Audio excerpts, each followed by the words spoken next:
you know that sound. You heard it way too many times last night.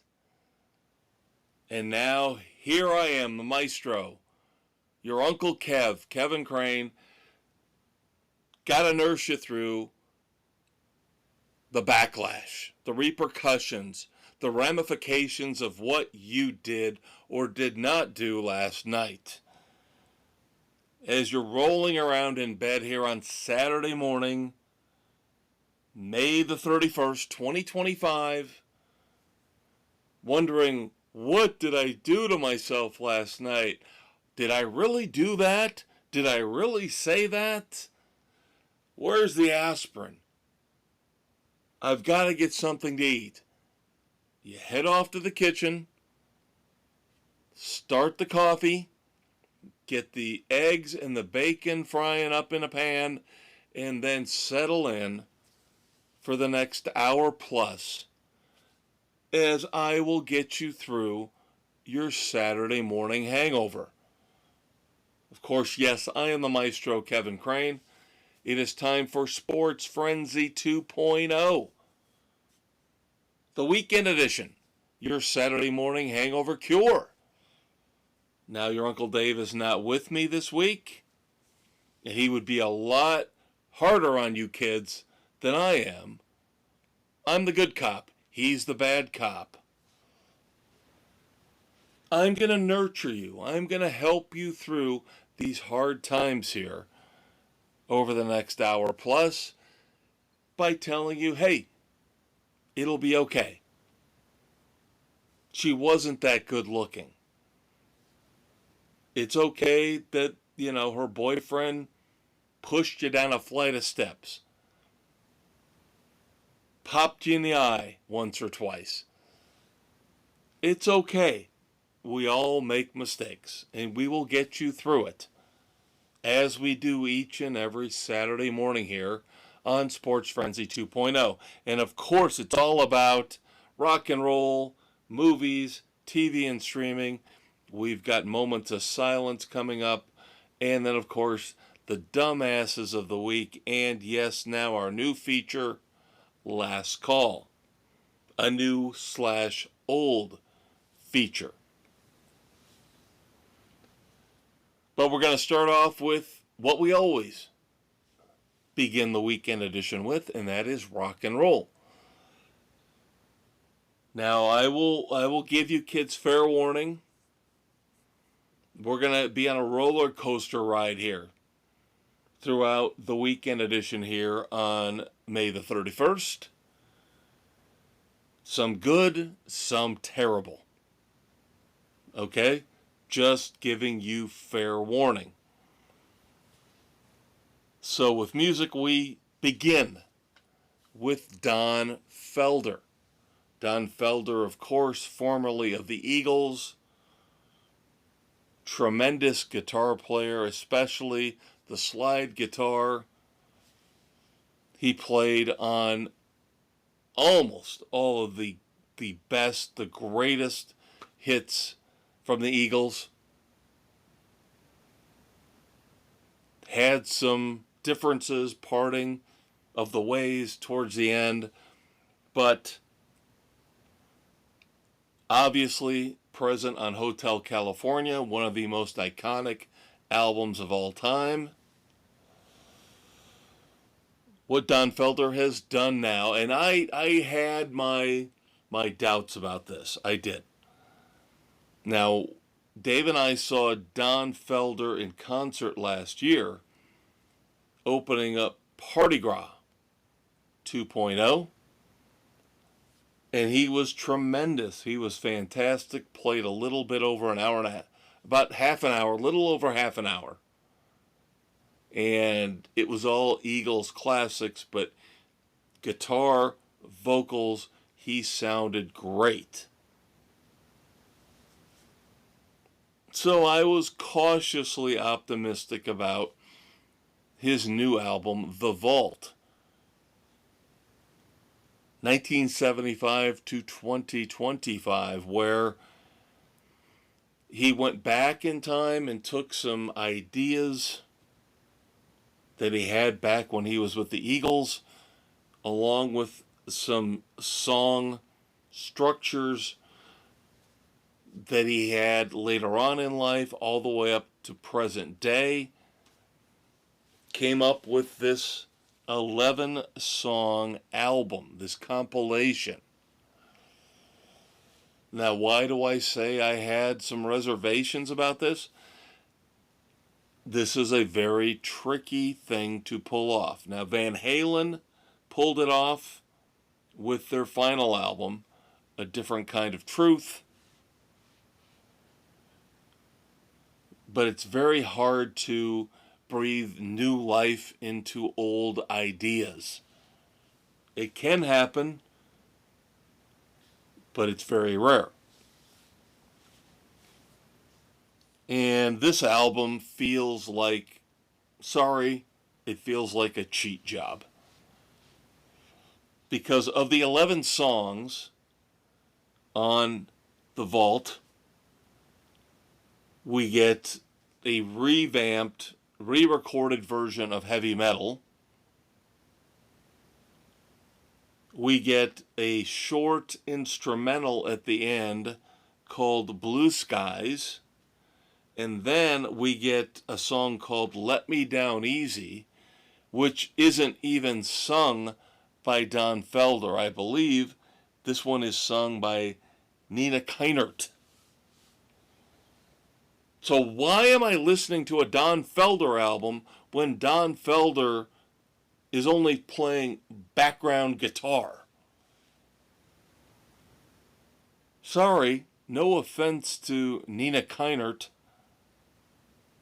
And again, I'm assuming that's who was singing on track 10, Let Me Down Easy. 5 minutes and 25 seconds of my life I will never get back.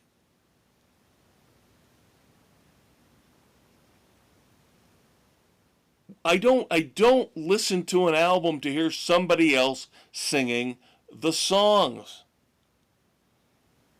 That's deceptive. That's false advertising. And I'm sorry.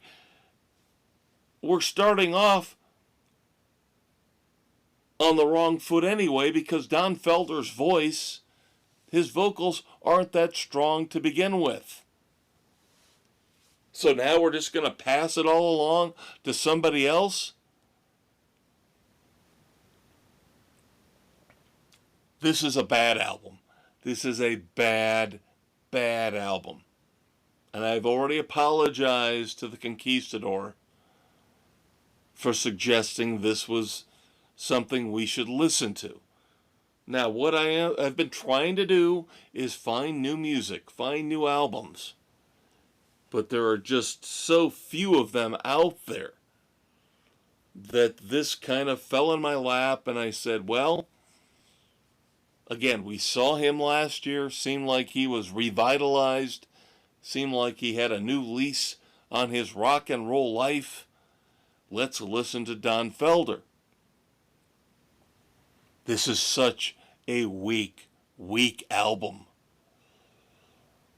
I would say you get through the first 3 songs, which are Move On, Free at Last, and Hollywood Victim, and then it's just garbage.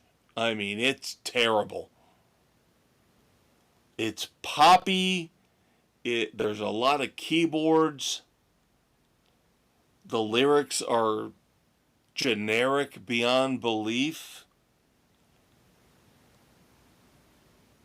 This has a definite 80s feel to it. And I'm not saying that in a good way. This album felt like these were the lost tracks from the soundtrack to Beverly Hills Cop.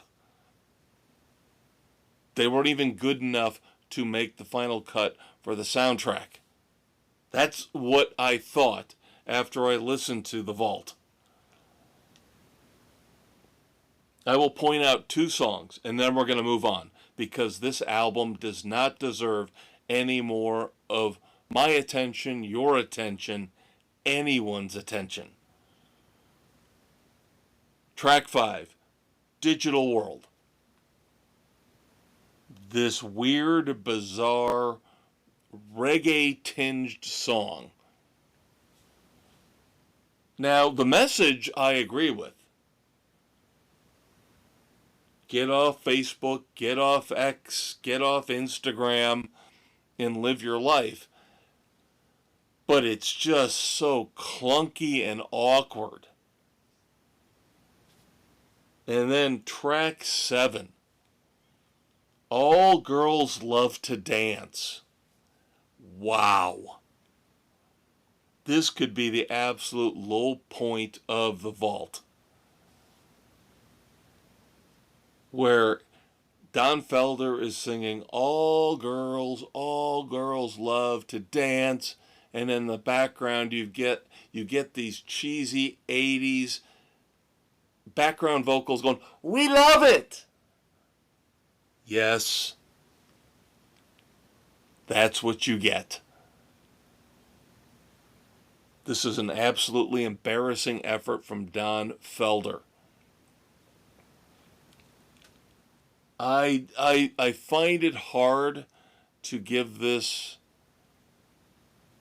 Oh boy. Now I will say this. Obviously, there's cheating involved because heavy metal is on this album, and I love heavy metal. Don Felder's heavy metal is an all-time classic to me. And even the re-recorded version here on the vault is still pretty solid.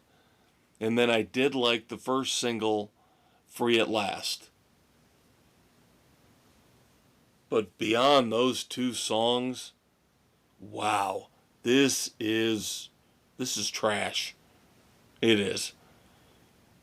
I will give this a week 1.5 frenzies. And I will caution you, please stay away from this album. I don't want to be associated with anybody telling you that this is a good album, you should listen to it. Please don't listen to The Vault by Don Felder. It's an awful, terrible album. And so now again, we head into the summer. Not a lot of new music out there scheduled. This is just depressing how each and every year we go through this, where we don't have enough new music. We don't have the new albums, the new music, the new singles that we need. Number one, to keep the music section on this podcast relevant, but overall, to keep younger people interested in rock and roll. That's the main thing. That's what we need to do, is keep the younger generations interested in rock and roll. And these bands, these performers, the legacy performers, are not stepping up to the plate with their best effort. Don Felder falls on his face a couple weeks ago. It was Billy Idol who fell on his face, and he put out a terrible effort with Dream Into It, and now the Vault is even worse. So what are we supposed to do here, kids? Well, next week, we will take a break from worrying about new albums and new songs. The first concert of the year for Sports Frenzy 2.0. We will have a review for you next week of the Black Moods. As you're listening to this, I've already seen the show. May the 30th, 2025, at a small venue. Some would say, hey, it's a concert at somebody's house, off of Ideal Beach in Elkhart, Indiana. So next week, Dave and I will review the Black Moods live in concert as your featured music review here on Sports Frenzy 2.0. So let's get away from the negativity of the music. Let's move on to TV and streaming. Now, I was really close to canceling my subscription to HBO Max.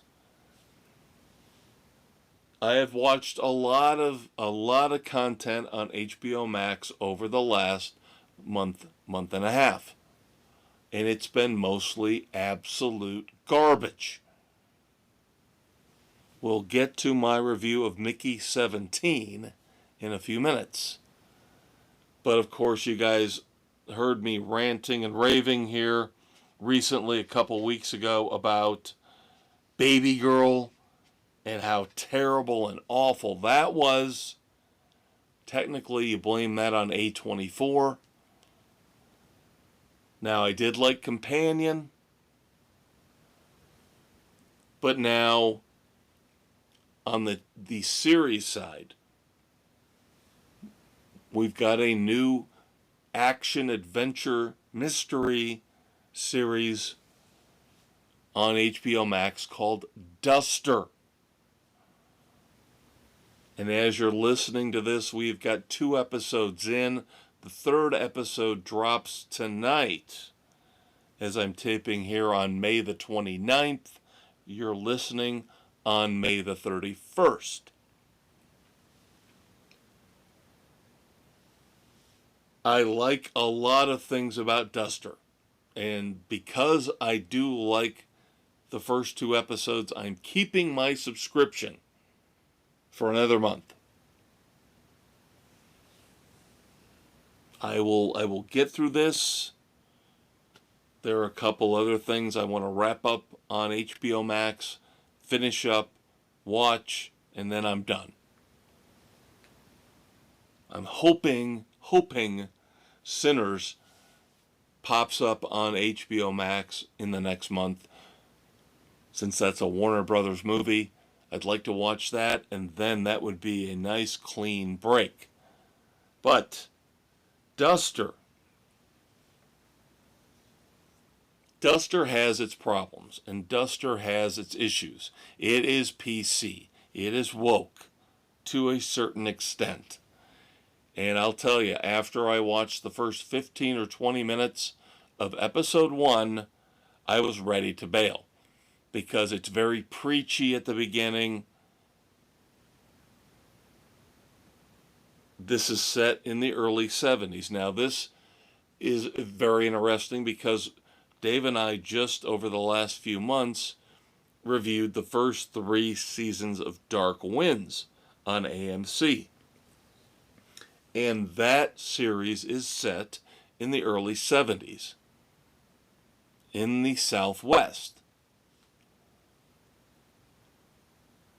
Shocking that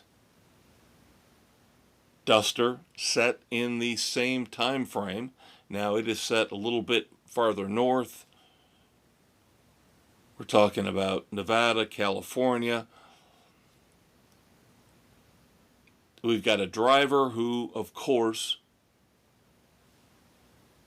pilots a Duster, a Plymouth Duster. Cool ass car beyond belief. And of course, the driver is Josh Holloway from, I think he was in Lost, if I'm not mistaken. I did not watch Lost. I'm sorry, kids. I was not a Lost guy. But I do believe he was in Lost. So he is your main character. He is a driver. He picks up, collects, drops off payments for a crime boss. In the first episode, he goes above and beyond to save the son of said crime boss. So he obviously worked his way up in terms of prestige, the good graces of this crime boss. But then he is caught in a mistake by a brand new federal agent. And this is where all the woke PC crap comes into play. Because, of course, she's a black agent. And that's fine. But, of course, we're talking about the early 70s. So just like Dark Winds, we have to be bludgeoned over the head with all white people were racist back then. All white people are racists. And it's just mind-numbingly stupid how these shows do this. There's no subtlety to it at all. Every white man is a racist in these shows. But all the women, everybody who's a minority, Indians, whoever, pure of heart, couldn't be better. Oh, they're awesome beyond belief. It's stupid, idiotic writing. How about we make it so that everybody is good and bad?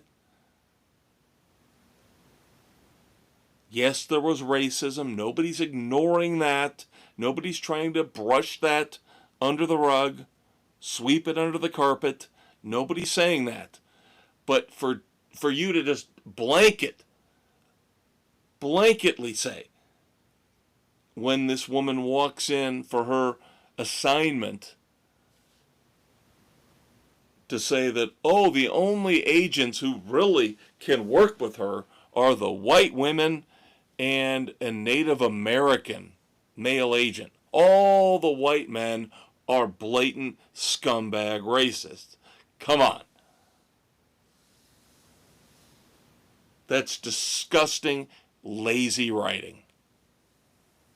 Now, as I said, I was about done with it.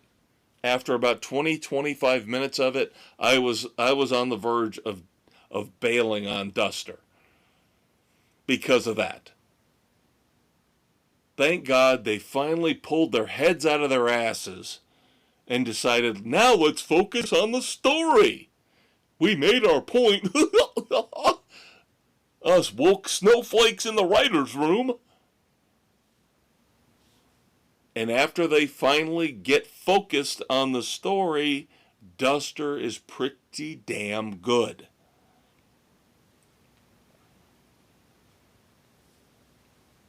So what we have is you flip the driver because he made the mistake, and I'm not spoiling anything beyond the first episode. But you flip the driver because he made the mistake, so now he's got to be an informant.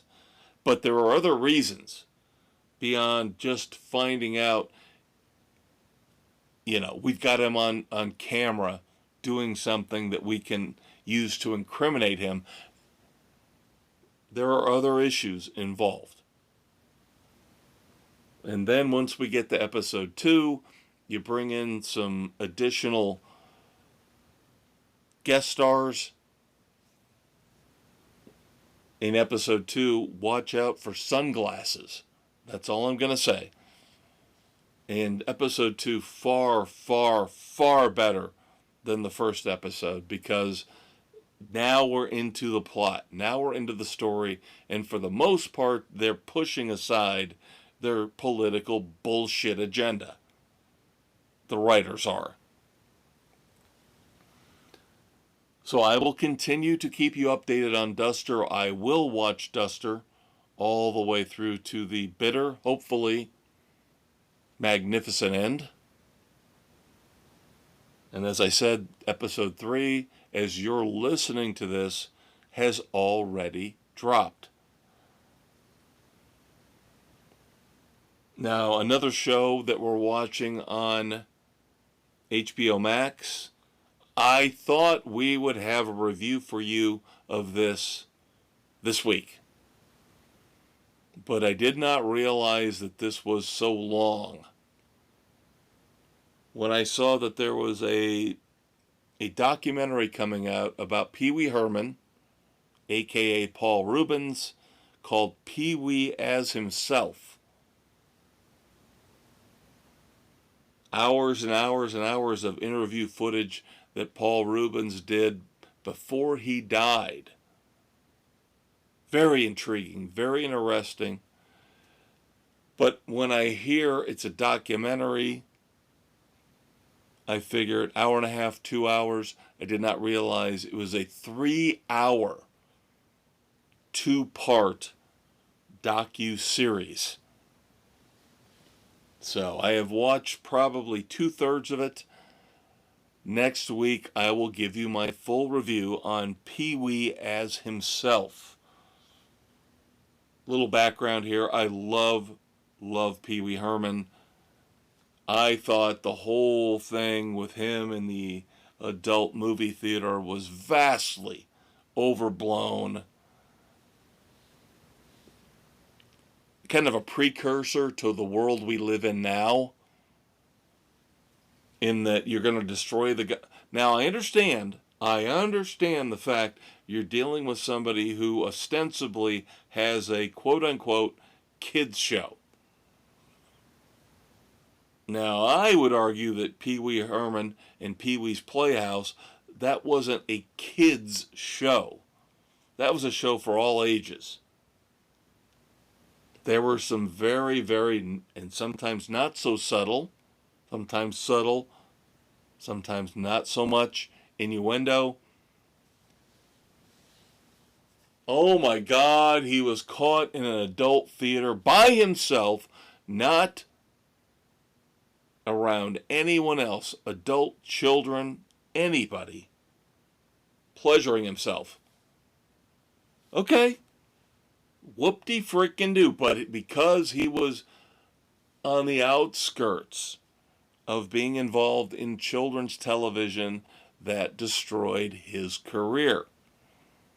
And thankfully, he did get some redemption towards the end.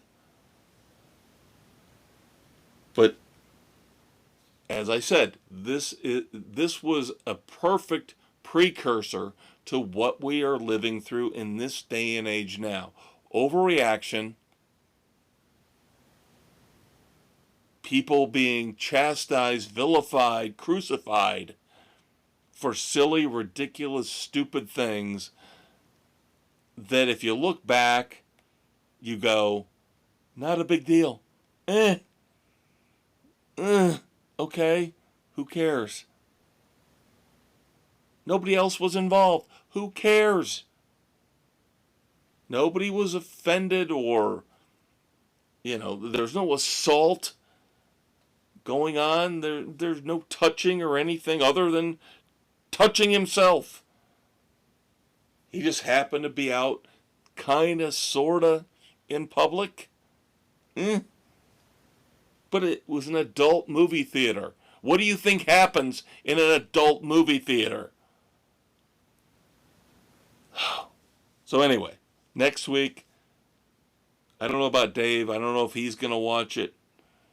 I will have my review next week of Pee Wee as Himself.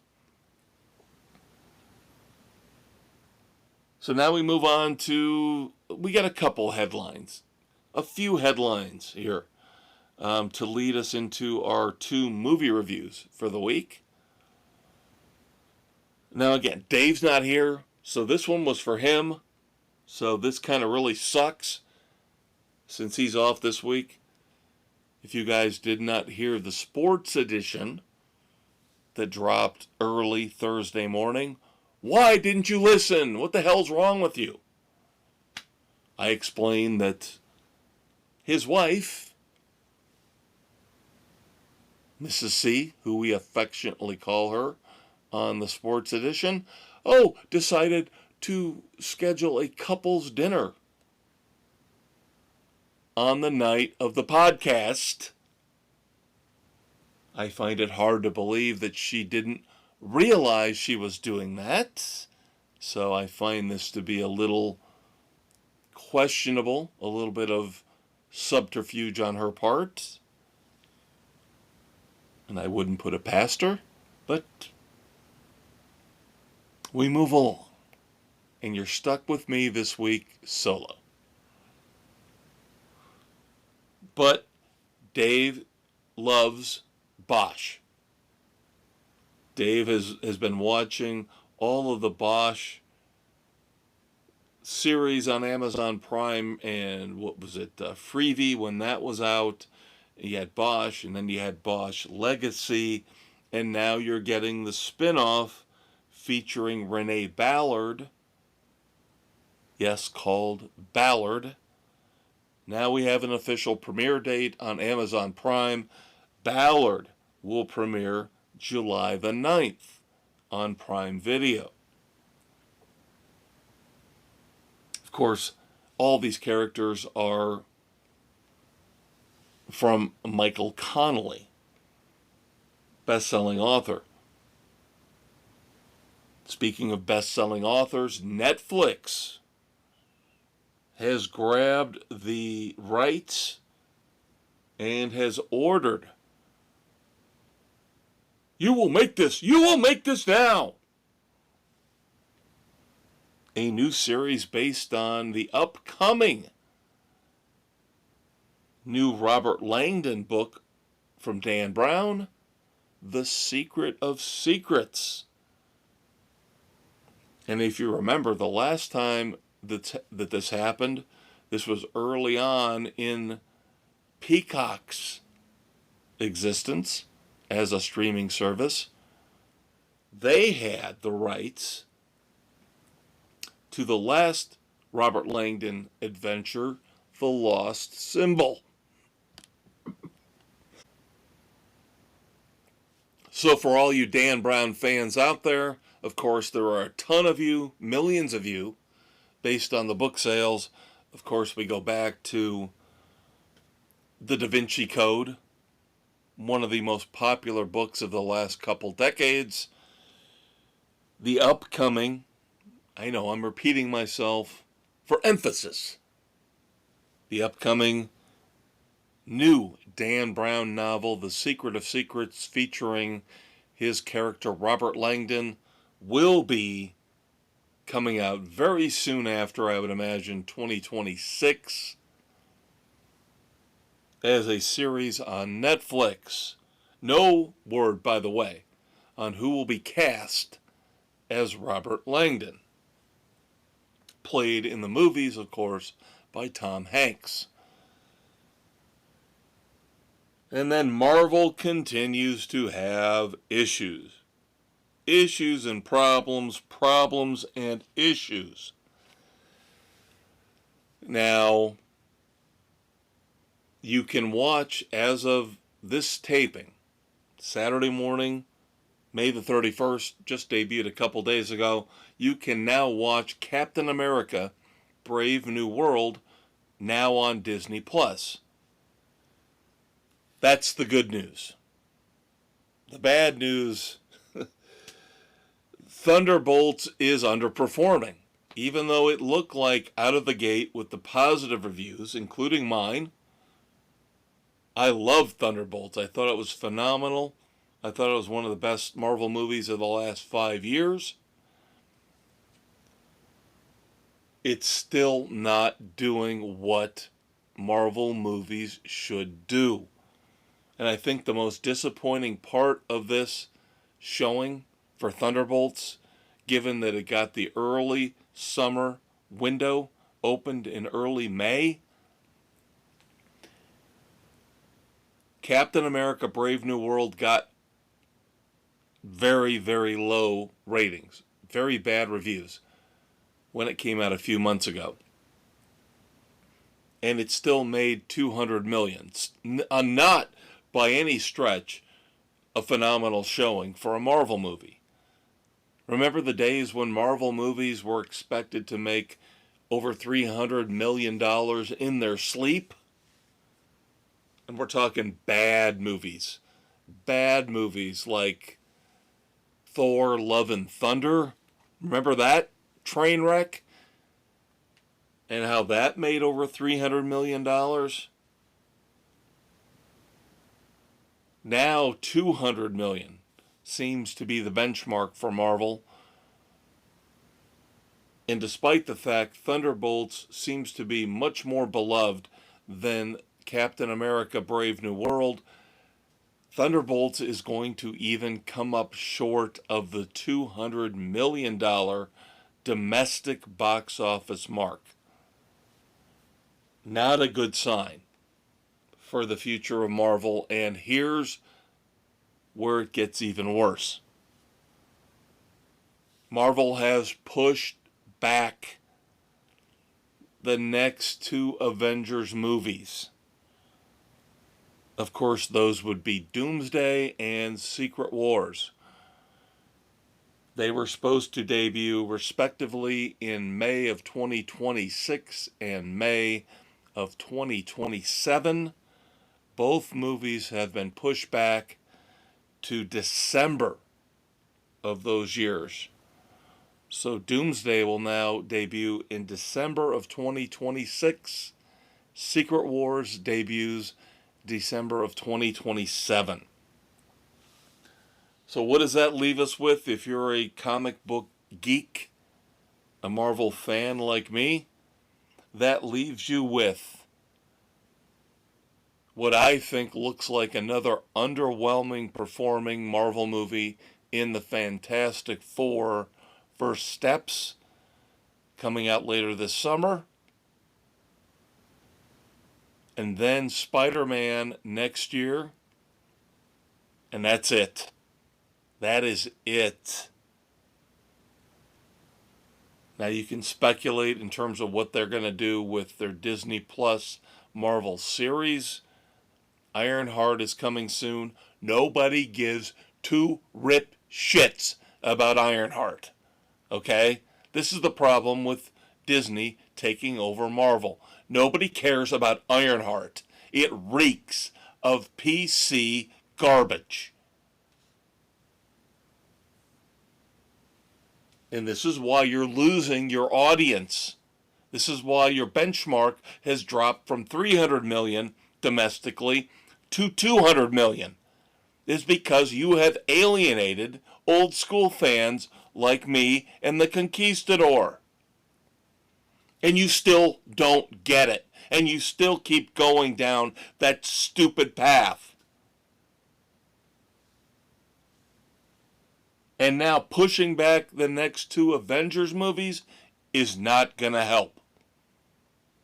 It looks bad. Especially, you also clean out the slate. You had a bunch of unnamed potential Marvel movies on the slate, and you've pulled them all off. We've documented the issues with Blade. Nobody has a problem with Mahershala Ali playing Blade. The problem is you can't get somebody to put the movie together. Disney is destroying Marvel. And if you people can't see this by now, I don't know what to tell you. And I am firmly convinced the Fantastic Four is not going to be the massive hit that everybody thinks it's going to be. It's going to fall right here in the same range as Captain America Brave New World and the Thunderbolts. It's going to end up making about 200 million domestically. It is not going to be a massive hit. There is no buzz around it. I have not heard anybody who's seen the previews going, wow, that really looks awesome. It looks like the watered down Disney garbage we've gotten over the last handful of years. And I will still say, Pedro Pascal, shave your fucking goddamn mustache off because Reed Richards doesn't have a mustache. You're not that goddamn important. Where, I can't shave my mustache off for anything or anybody. Then you're going to be part of the reason why Fantastic Four fails.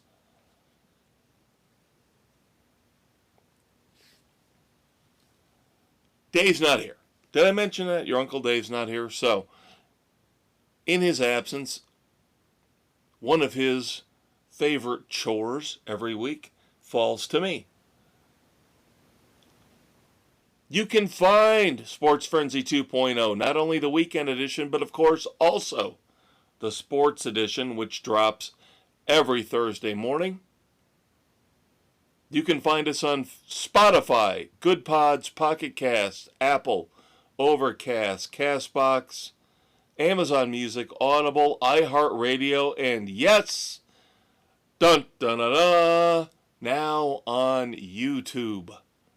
No, we are not going back to video. We tried that years ago. We had copyright infringement issues.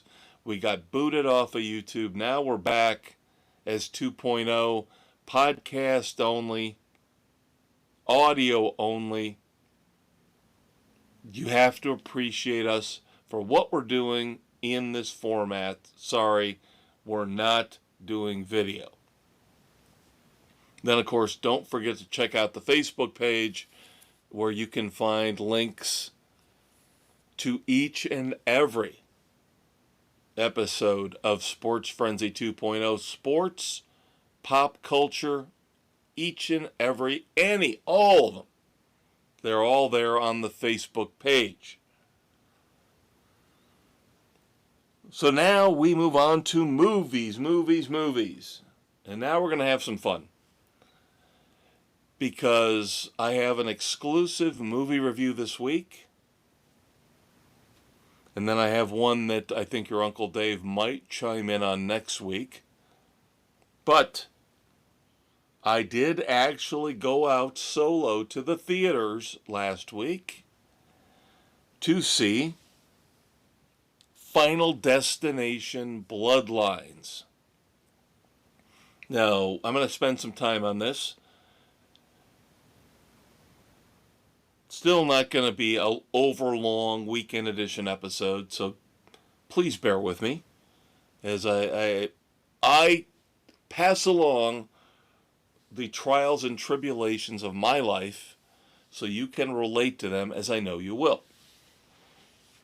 So, for the first time in a year, at least a year I would think, I went solo to the movie theater on a Thursday afternoon at 1:30.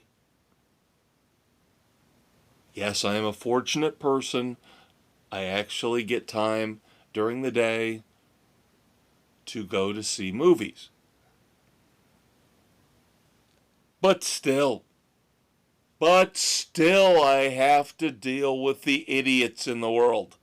How is this possible? Shouldn't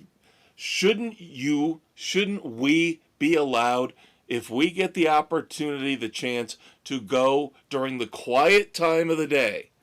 Kids are in school. Everybody's supposed to be at work. Maybe you have a vacation day. Maybe you fortunately had a day off for one reason or another. And you go, I'm going to sneak out and go see a movie. Well, let me tell you, the morons of the world still exist, and they will find a way to ruin your life. So I go to the local movie theater, which is only not even 10 minutes away. And I know I'm going to overpay.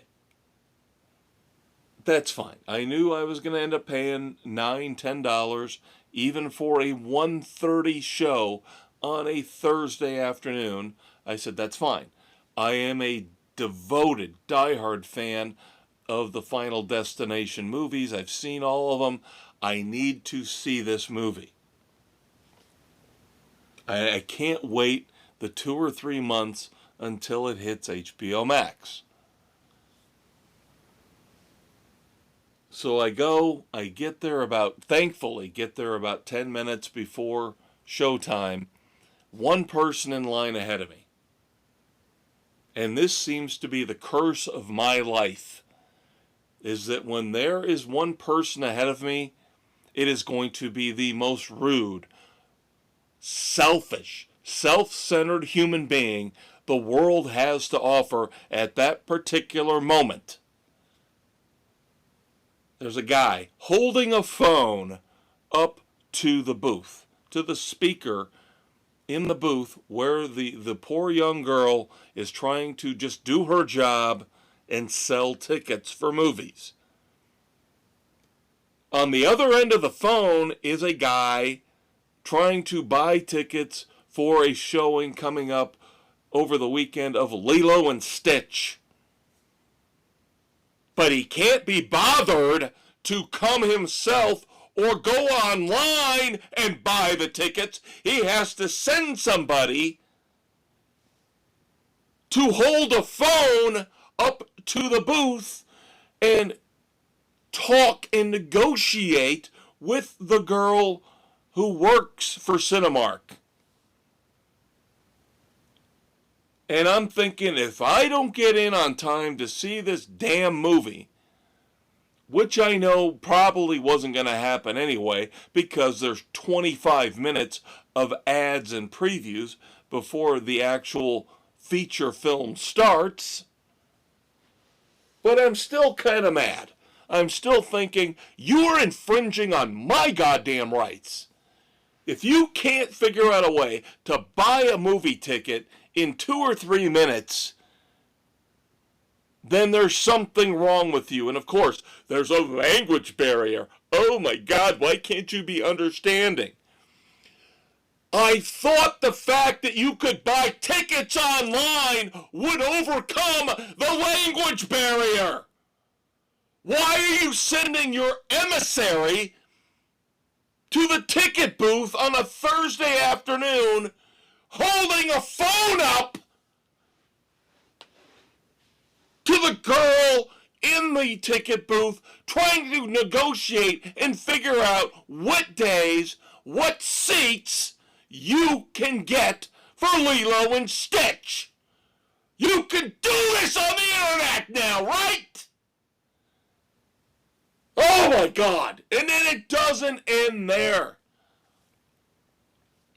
Then I finally get in. I go up. I say, hi, I'd like 1 ticket for Final Destination. Very nice, she says. Where would you like to sit? Here's the screen. And I said, I didn't say this. I was thinking it. I said, I want to sit as far fucking away from everybody as humanly possible. So I pick, there's only now, this was a small theater, there's only 6 rows, so I picked the very back row, far off to the left, the final seat. Off by myself, I'll still have a good view of the screen. Nobody sitting around me, I'm like, there we go. All right. The translating dumbasses are over and done, and they're gone. So I get my ticket, I go in, I sit down, and sure enough, in the 5 minutes between when I bought my ticket and the quote-unquote showtime, which again, we know is not the true showtime, because we have to watch M&M's ads and Coke ads. Now, the previews I like. I want to watch the previews. But still, 25 minutes? Come on. But in that short little time frame, a couple of morons buy tickets and sit right in front of me. Now, in this theater, it's not a big deal, technically, if you get respectful, decent people. Because all the seats are padded, comfortable, reclining. That's what you're paying the extra money for.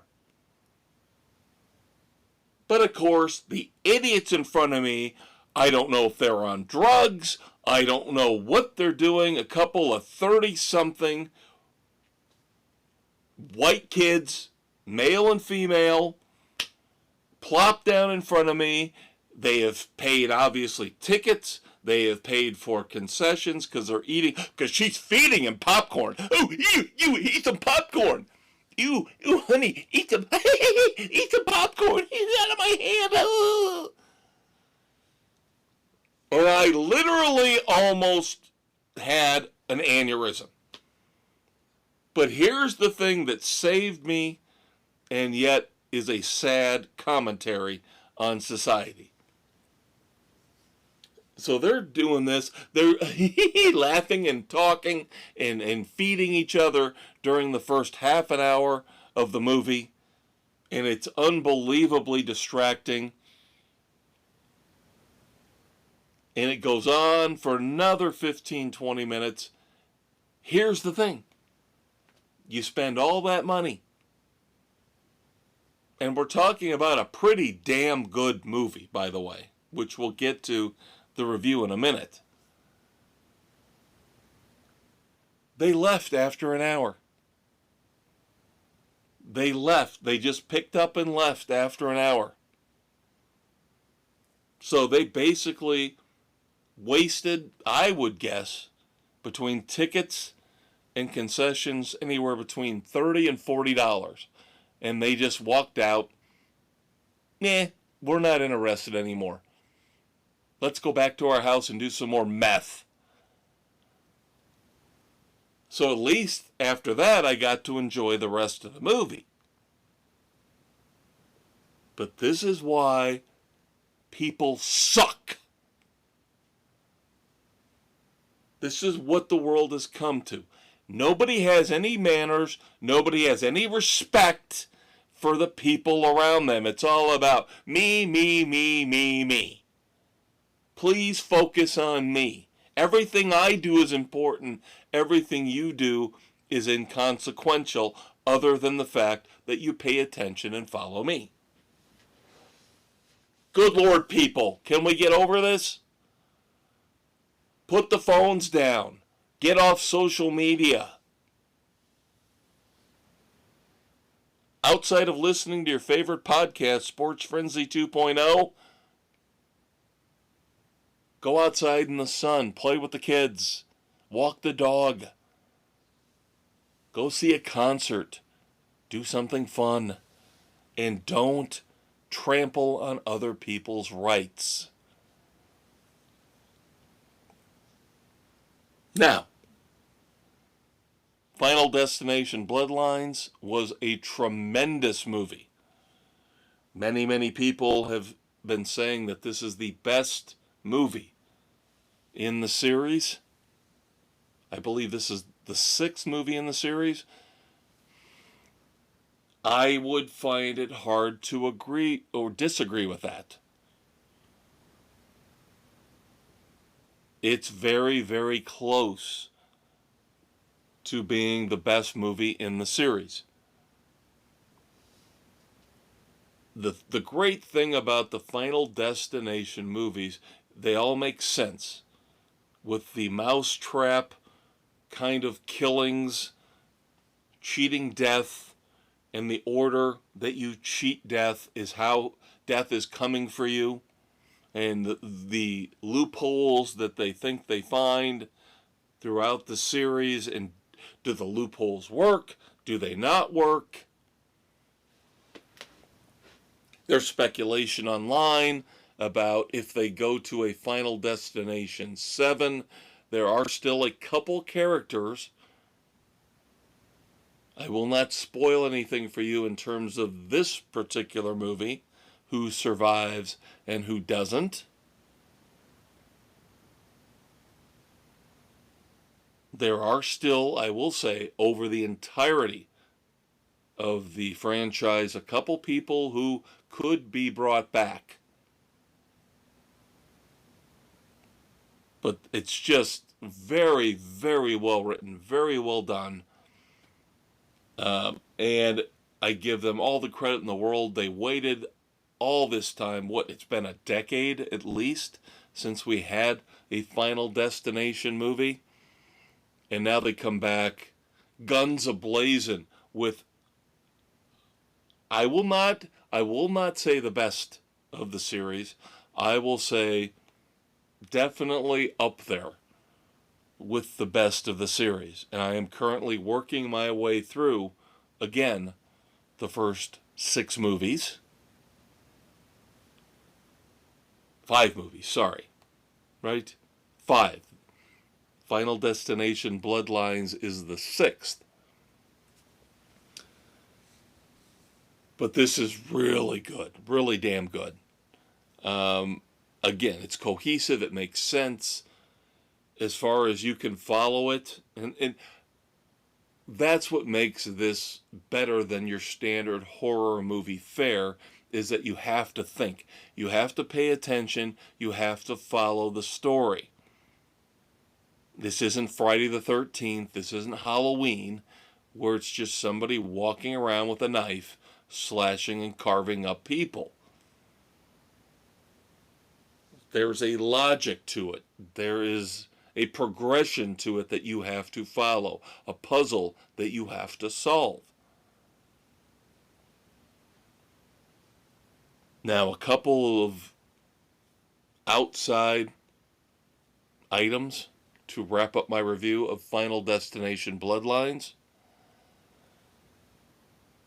I meant to call out the movie studio last week. And this, of course, would be Warner Brothers. And Warner Brothers, not a big fan of them right now. Their CEO, their president, is an absolute dipshit dumbass.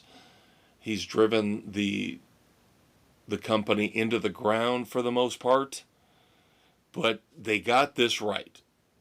I believe this was supposed to go directly to streaming, and they decided, no, let's get it out in theaters, and it has been a huge success for them. So even a blind squirrel finds a nut once in a while. But they had the most brilliant promotional opportunities for this movie. If you have seen any of these movies, specifically if you've seen Final Destination 2, most people will cite the beginning of Final Destination 2 as the scariest, creepiest, freakiest beginning of all the movies, and arguably one of the creepiest openings to a horror movie ever in history. And that, of course, is the log truck scene. I don't want to spoil anything for you, but my God, if you haven't seen Final Destination 2 by now, that's on you. Of course, the opening scene involves a massive highway car crash, and there is a log truck, a truck hauling massive timber. And you've got logs flying off this truck, impaling people through the windshields of their cars. And it is scary, terrifying, and it will stay with you for a long, long time. And you will not ever, ever, ever drive behind any kind of a truck like that ever again in your life. And so there are multiple references to that scene in Final Destination Bloodlines, but the brilliant marketing campaign that, again, I wanted to shout out a couple weeks ago about, that when I first heard about it, was Warner Brothers had log trucks carrying, yes, massive timber logs across certain cities. I know Toronto, for one, definitely. And of course, on the sides of these trucks, advertisements for Final Destination Bloodlines. Very, very creepy, very cool, very brilliant. So again, Warner Brothers got something right across the board here when it came to promoting Final Destination Bloodlines, letting them do what they wanted to do with the movie, making it a great success critically and also at the box office. Now, scary stuff. If you have not heard this, a movie theater in Argentina showing, yes, Final Destination Bloodlines. The ceiling collapsed during one of the showings. And I am not shitting you. Yes, the Final Destination moment happened during a Final Destination movie. Luckily, nobody was seriously, fatally hurt. There are stories that people are pursuing legal action against the theater. There are people who got hit by rubble who are complaining of back pain, head injuries, spinal injuries. Again, nothing that seems life-threatening, but still. I mean, you're sitting in a theater watching a movie about cheating death, and then the ceiling collapses. Of course, first and foremost, all we care about is that people are safe. And again, some people did get injured. Not fatally, not critically, but there are going to be some lawsuits coming from this. So, that all comes back around to Maestro. What are you actually going to rate Final Destination Bloodlines? I'm telling you, it's one of the best movies of the year. Now, of course, you have to be into this series of movies. You have to get it. If you don't like it, if you don't like the previous movies, if you don't understand what they're going for with this mousetrap puzzle type of cheating death scenario, you're not going to like this movie. I get it. I love it. I will give Final Destination Bloodlines 3.5 frenzies. It is one of the best movies of the year to date. Now, what is not one of the best movies of the year is Mickey 17. I recently subjected myself to Mickey 17, which is currently playing on HBO Max. Now, this is the director who earned all sorts of acclaim for Parasite, which I recently watched within the last 6 to 8 months at my daughter's behest. And I enjoyed it. I thought Parasite was really good. I could understand how it won Best Picture. I was pleasantly surprised. Even though it took me a couple years to watch it from when it won the Oscar, at least I was able to look at it after viewing it and say, hey, this deserved Best Picture. This was actually damn good. And how rare is that for Hollywood? Considering what we just went through with Anora. Oh, God. Oh, God. Anora. That was Best Picture of the Year. That was Nomadland. Ugh. So Mickey 17 comes from the same director, the visionary director of Parasite. Oh, my Lord. You want to talk about heavy-handed, over-the-top garbage? Mickey 17 is a sci-fi, should I call it a parable, about an expedition to colonize a new planet for humanity, to start an entire new colony where they will inbreed and they will be the best of the best. And even though that sounds racist beyond belief, thank God they're not going that way with it. There are every race, color, creed involved here, so no, it's not a commentary on Nazis and the master race and all that crap. But it's just an overblown, heavy-handed social commentary about ideas and themes that should be fairly obvious to a fourth grader.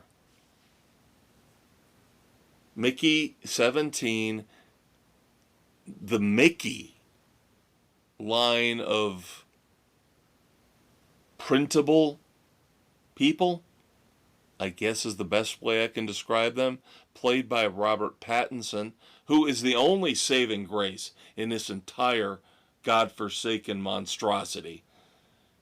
Robert Pattinson, I didn't like him after, the Twilight stuff. I just wrote him off. I said, nope. Then he became Batman. And now with Mickey 17, he's showing me that at least he is a decent, credible actor with some range, with some versatility. But the rest of the movie, oh my God. So the Mickeys are printable, expendable human beings who are basically lab rats. You test them with viruses, you send them out in extreme circumstances to see if they survive, and if they don't, you try to figure out the next time around what we can do to fix the situation, give them a different inoculation. They are lab rats. And then there's a mistake, and then we end up you're never supposed to have more than one at the same time. You have one Mickey, and then that Mickey gets killed off, dies through the experiments, the ridiculous, inhumane conditions they're put through, and then you print out another one. But there's a mistake made, and then you have two running around at the same time. Mickey 17 and Mickey 18, again, both played by Robert Pattinson. So that sounded intriguing as the premise of the movie. Little did I know this was going to be, again, a broad, stupid parable about you shouldn't take people for granted. Nobody's expendable.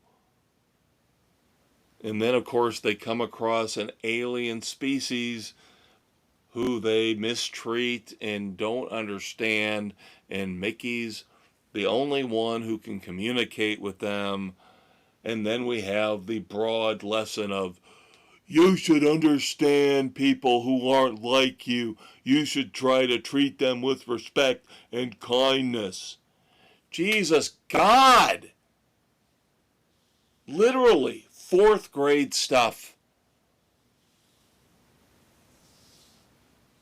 And then we get the great acting duo. And I'm not blaming them necessarily for this because of the way this was obviously written.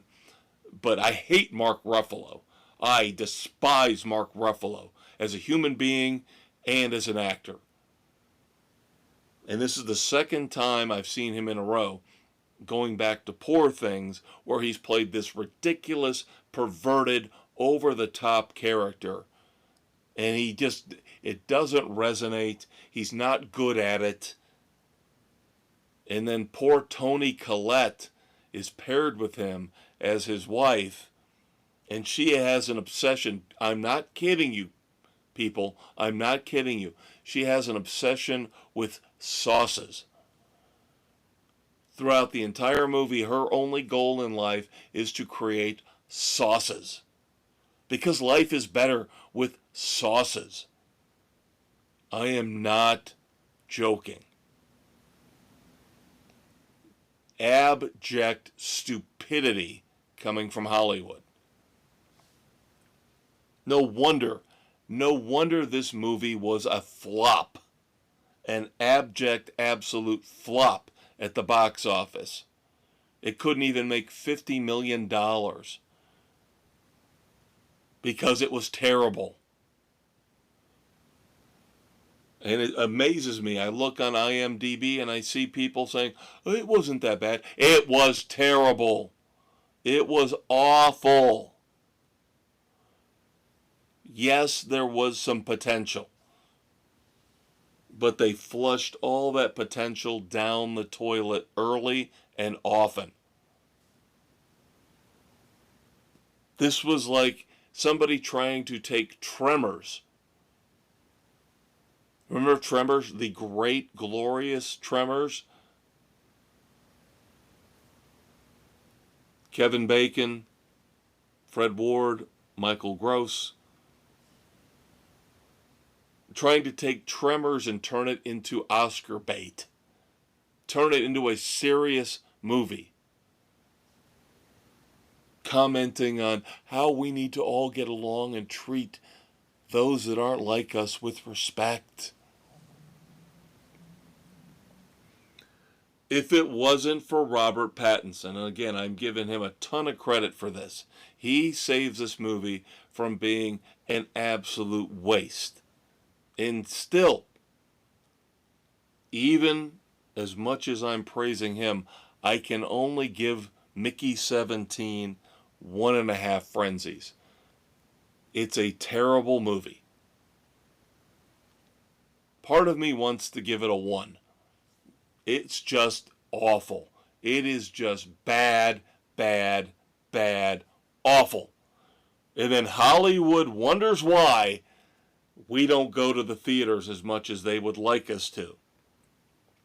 Because you forced this crap down our throats. Now I watched it on streaming. I did not pay to see it in the movie theater. I can't believe people actually paid to see this in the movie theater.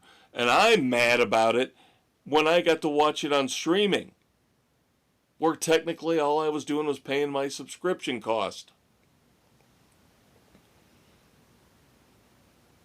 It's utter and complete garbage. One of the worst big Hollywood movies of the year, Mickey 17. Stay away, people. Stay away.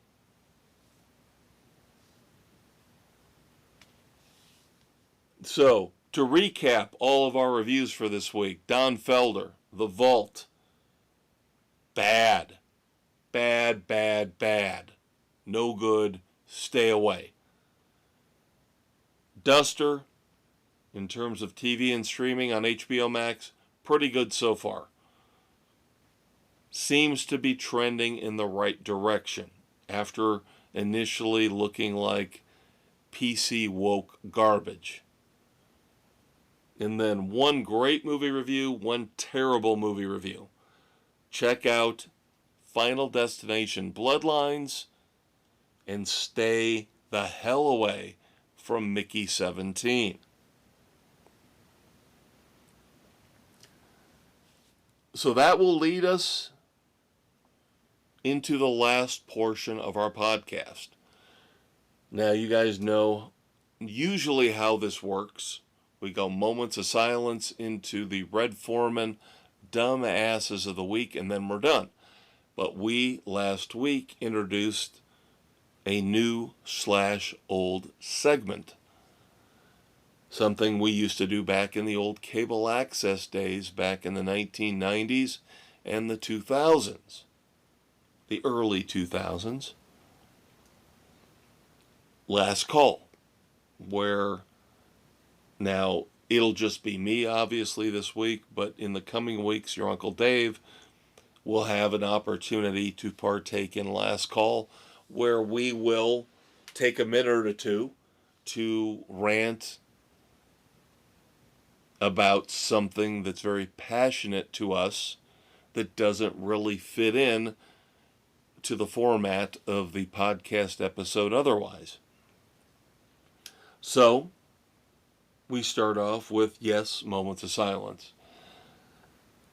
And of course, we have 2 big moments of silence, and you guys know politics will bleed in to Sports Frenzy, either the weekend edition here or the sports edition. It's a fact of life now. It's an everyday fact of life for us in the society we live in. So I did not watch Duck Dynasty. I'm not into reality television. It doesn't do it for me.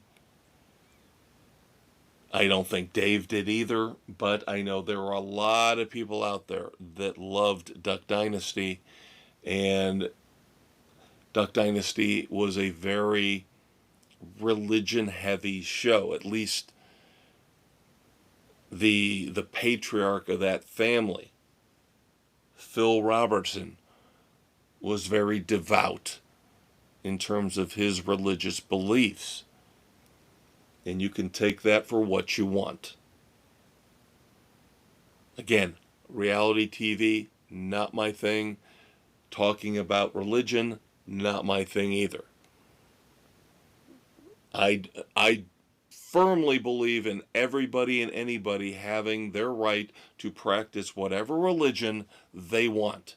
That's why I get pissed off about the hatred of the Jews and the anti-Semitism. A lot of hatred for Christians out there. Why don't we just let people believe what they want to believe and leave them alone? I'm an agnostic. I believe in a higher power, but I don't subscribe to any particular religion. But that in no way, shape, or form makes me despise anybody else's religion, unless you hate women, gays, Jews. There's no room for hate here, except if you're a fucking idiot. Then we will always rip on you if you're a fucking idiot. But Phil Robertson passed away here recently. The patriarch of the Duck Dynasty clan, very devout in terms of his Christian beliefs. So thoughts and prayers go out to the Robertson family. And then, of course, in the world of rock and roll, we lost Rick Derringer. Rick Derringer, most known, I guess, at least for me, rock and roll hoochie coo is all I can think of anytime I hear the name Rick Derringer. And I say that a handful of times every year. If the situation I'm in warrants it, I will just spout rock and roll hoochie coo, man. So, thoughts and prayers to what I would consider is a rock and roll legend, Rick Derringer, family, and friends. All right, I don't have the conquistador here with me to yell pivot like Ross Geller and friends, so we're pivoting from sadness to stupidity. We have got 3 nominees this week for the Red Foreman Pop Culture Dumbasses of the Week. You will have to help me out. You will have to vote. You will have to drop comments and let me know which of these 3 idiots you find to be the biggest dumbass of the week. And we're going to start off with cheese rolling. Yes, we're going to start off with, you heard me right, cheese rolling. Every year in Britain, they have what's called the Cooper's Hill cheese rolling competition, a series of events. I believe 7 or 8 times they do this every year, where they will roll a 7-pound wheel of cheese down a massive, steep hill. And dozens upon dozens upon dozens of people will try to race down this ungodly steep hill to get to the bottom first to get the 7-pound wheel of cheese. Now, I have to apologize, as I have to, it seems like more and more often, because this has a visual aspect to it. So you might have to jump online and see the latest incarnation of the Cooper's Hill cheese rolling competition. I'm going to tell you something. These people are all dumbasses. Okay? This isn't like running a marathon. Even when you run a marathon, you run the risk of pushing your body too far and having a heart attack, having a medical episode. But these people, you look at the steep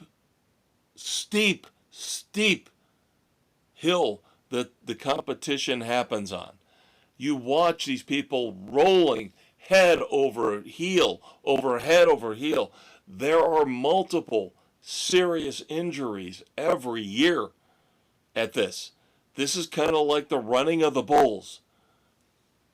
Oh, it's tradition. It's a tradition. We've got to do it because it's a tradition. It's stupid beyond belief. What are you proving? What are you proving by doing this? And there was one guy in the footage I saw from this year that looked like he probably should have died. Oh, but it's fun. You're chasing a 7-pound wheel of cheese. You're all dumbasses. You're all dumbasses for putting your lives at risk in this way. You walk out the door in the morning, yes, there is already inherent risk. Now, it's very, very, very low. You get in your car, the risk goes up a little bit. You partake in an athletic event, the risk goes up a little bit. You climb into a race car, the risk goes up even more. You play professional football, the risk goes up. But for you to go out there and do this stupidity, chasing after a wheel of cheese, everybody who partakes in this is a dumbass. And I'm telling you, you could say I'm overreacting. Watch the video, and you tell me how I'm wrong about this. So let's stay over the pond, shall we?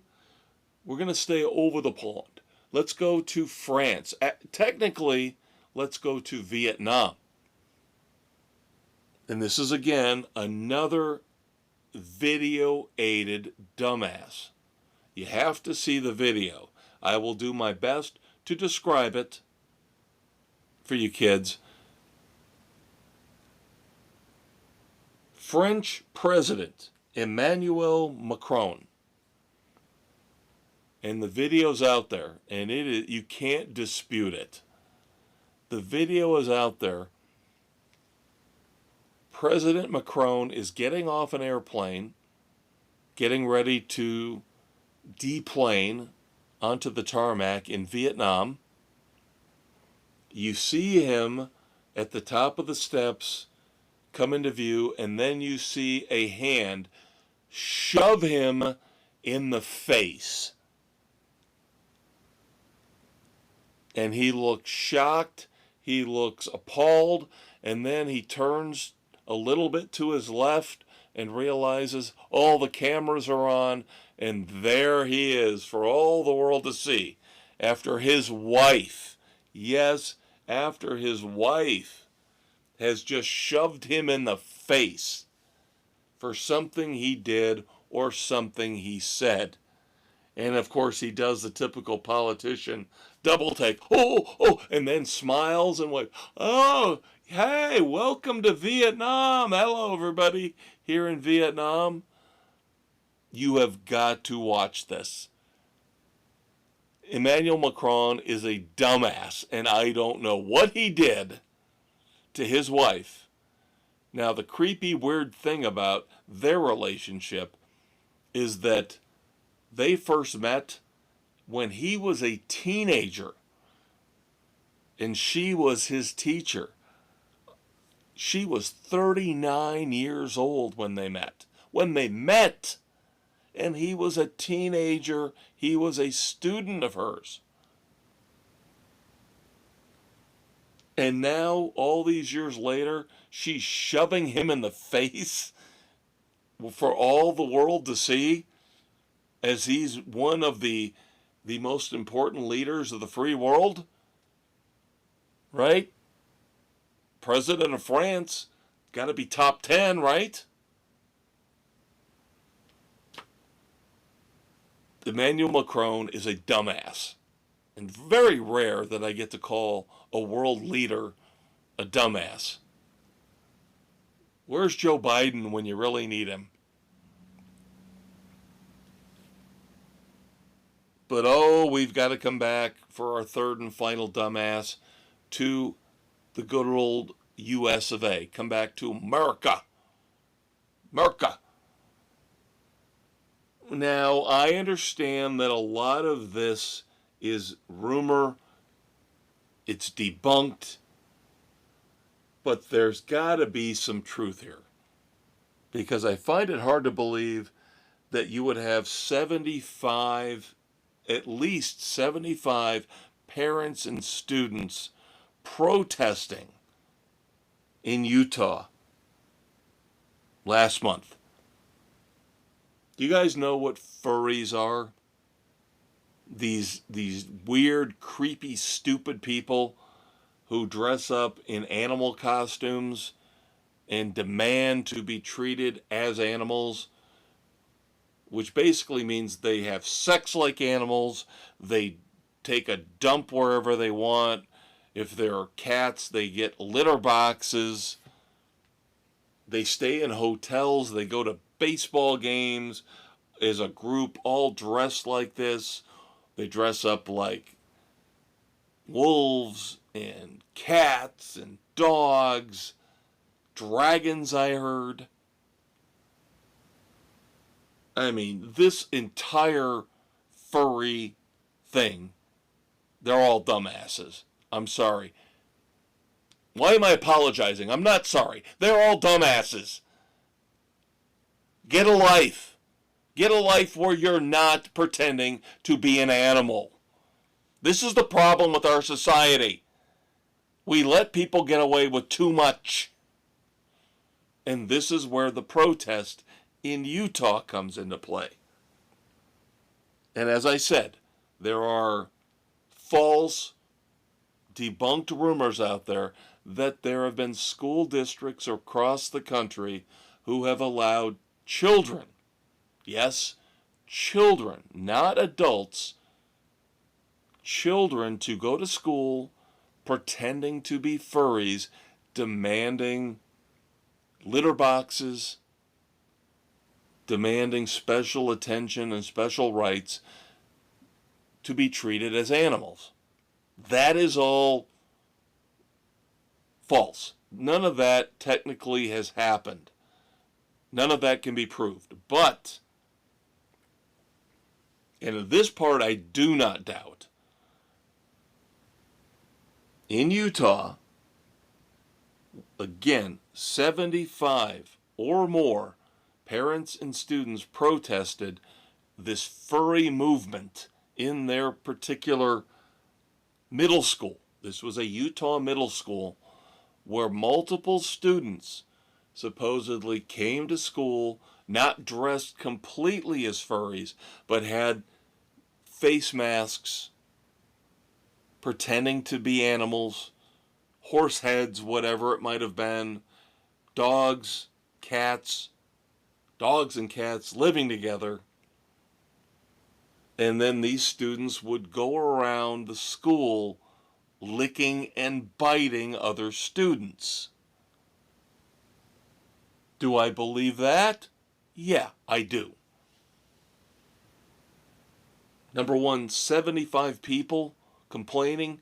That's a big number. That's a big number for all of them to be lying and all of them to be wrong. And again, they're not pushing out the extreme rumors about litter boxes and all that crap. But they are saying there are students coming to school with masks on, pretending to be animals, and engaging in weird, creepy behavior like licking and biting. That I believe. That I believe because parents don't have control over their kids anymore. Partially their own fault, partially the fault of society, where you can't discipline your children, you can't spank your children, you can't take anything away from your children, because then the children will be taken away and you'll be considered a scumbag parent forever. So that's why I believe that what happened here in Utah at this middle school actually is true. Who are the dumbasses here? Obviously the students are. The students who are pretending to be animals, pretending to be furries. But I also blame the parents for not stepping up in the face of the stupidity of our society and saying enough is enough. I'm going to tell my stupid, dumbass dragon son or wolf daughter, take the goddamn mask off, act like a normal human being, do your homework, get a job, act normal. God forbid we would expect that out of our children in this society. So there you go. There are your three dumbass participants for this week. French President Emmanuel Macron, the furry students at this Utah middle school, and furries in general, and then this whole cheese rolling competition where people get maimed and hurt each and every year over in Great Britain. Now, for me, this is an easy one. It's the furries. This is the most despicable, disgusting trend in society. I don't know how you can come up with anything worse. I think I have more respect for a bunch of fat, middle-aged people having bondage sex in a storage unit than I do for these idiots dressing up like animals and defecating wherever they see fit. These people are not healthy members of society and they need to go away. But you can pick whoever you want. So finally, I've already pissed off enough people. Let's piss off a couple more as we head into last call. Because yes, we're going to delve into politics. And I don't like to delve into politics, but as I mentioned earlier, you can't get away from it. It seeps into every facet of our lives. And as much as I try to avoid it, sometimes I just can't. So for my last call this week on the weekend edition, I want to discuss free speech. I hold our right to free speech so dear. It is true to my heart.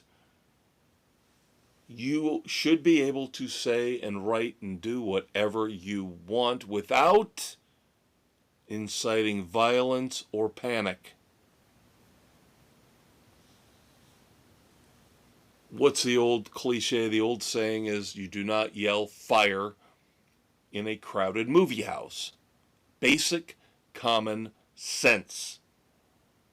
But outside of that, people should be allowed to express their views in writing, on the movie screen, on the TV screen, within reason, obviously, when you're talking about TV, after certain times, and even that's kind of gone away. Now, you might have heard in the past, the conquistador and I have debated. He works for the public library system here in the city where we have our studio, so he has had to deal with a lot of free speech issues. And God bless him. I mean, he has had to fight the good fight. He has had to put up with crap that I could never put up with.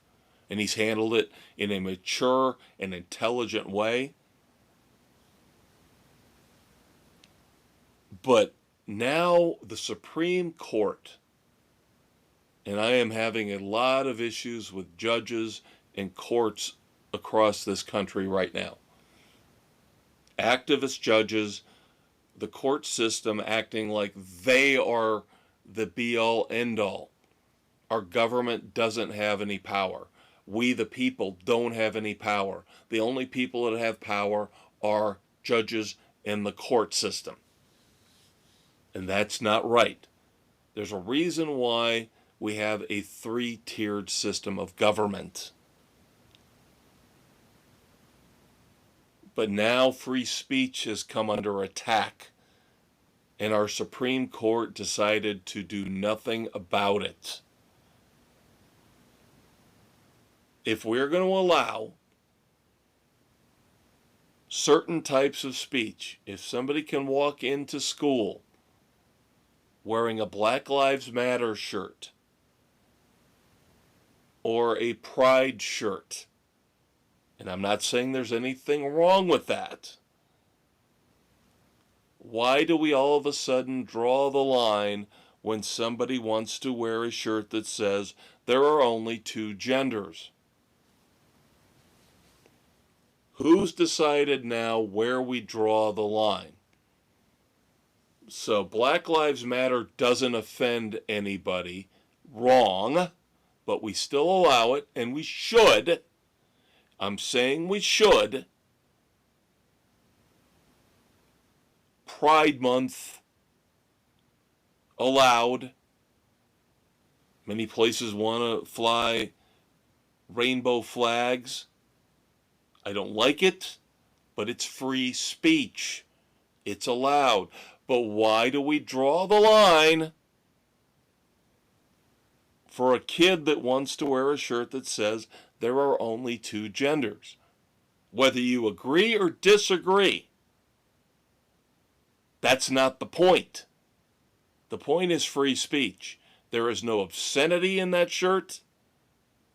There is no racism in that shirt.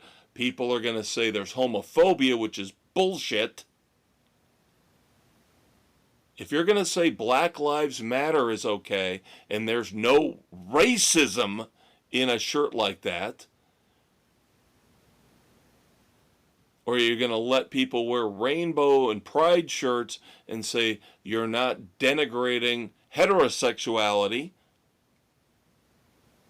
why can't you wear a shirt that says there are only two genders? And the Supreme Court pussied out. The Supreme Court should have taken on that case and should have ruled and said that shirt is fine. It's called protected free speech. We don't just protect fringe groups and minorities. We protect all free speech. And this is the problem we have in this society now. Majority rules should not be what we live by. Everybody should have individual rights if they are a group of 5% or 10% or 20% of the population. Everybody's speech should be protected. God knows we've got more than enough vile, nasty, disgusting rap music out there that's protected that I think should be wiped off the face of the earth. But it's free speech and it is protected. But to pick and choose who gets to say what they want based on the group they are a part of is wrong. And our Supreme Court, for all of the activism we're seeing across the country, with courts on all different levels trying to block presidential decrees, acts of Congress, for the Supreme Court to pussy out like they did on this is disgusting and depressing. And if this is going to, by inaction, set a precedent, I am scared to death of where our country is going to go in the future. That is my last call. I am the Maestro, Kevin Crane. Hope you enjoyed the weekend edition of Sports Frenzy 2.0. Your Uncle Dave, the Conquistador Dave Height, will be back next week. We are politically incorrect. So I'm sorry if you didn't like what you heard, but that's what you're going to get each and every week. If you agree, hope you come back next week. If you don't, see ya. We have a mission. We've had it since the early 1990s. We are here to convey the viewpoints that might be uncomfortable, that you might not like, but God damn it, it's as close to the truth as you're going to get in this day and age. As my brother from another mother, the Conquistador Dave Height, always says, damn Ted Turner to hell for 24-hour cable news, because that's a big part of the problem. That and social media. We're here to fight that and combat that every week, twice a week, sports edition, weekend edition. So until next Thursday morning for the sports edition, or next Saturday morning for your weekend hangover cure, I am the Maestro Kevin Crane saying, peace out, everybody.